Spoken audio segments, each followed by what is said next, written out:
જી ચાંદની good morning અને આજના દિવસે નવી સિરીઝની શરૂઆત થવા જઈ રહી છે અને જો અત્યારે જે વૈશ્વિક બજારોથી સંકેતો મળી રહ્યા છે એ તો આપણને પોઝિટિવ જ મળી રહ્યા છે. ગઈકાલે અમેરિકાના બજાર છે આપણને થોડા ગ્રીન ઝોનની અંદર બંધ થતા જોવા મળ્યા હતા. ખાસ કરીને નિક્કેઈ, ડાઓ અને S&P 500 ત્રણેયની અંદર આપણને એક મજબૂતી સાથેનો કારોબાર જોવા મળ્યો હતો, પરંતુ ડાઓ અને S&P 500 થોડાક ફ્લેટિશ ટુ પોઝિટિવ બંધ થયા હતા અને 5% જેટલો નાસ્ટેકની અંદર ઉછાળો જોવા મળ્યો હતો.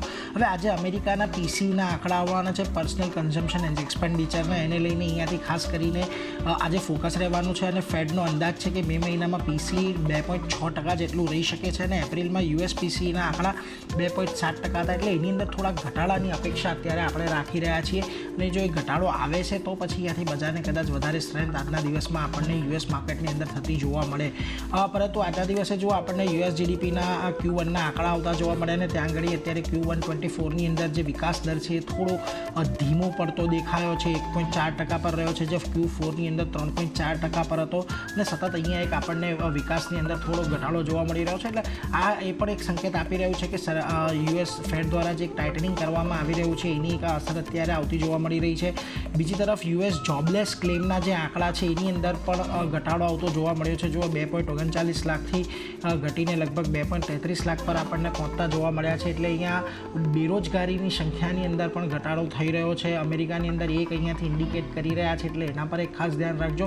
પરંતુ મહત્ત્વનું અહીંયા રહેવાનું છે ક્રૂડ, કારણ કે જો 2 મહિનાની ટોચની નજીક અહીંયા ક્રૂડ પહોંચી ગયો છે. ગઈકાલે બ્રેન્ટની કિંમત 86.30 અને WTIની કિંમત $82 પર પહોંચતી જોવા મળી છે અને સપ્લાયની ચિંતાને કારણે એક ભાવની અંદર વધારો છે.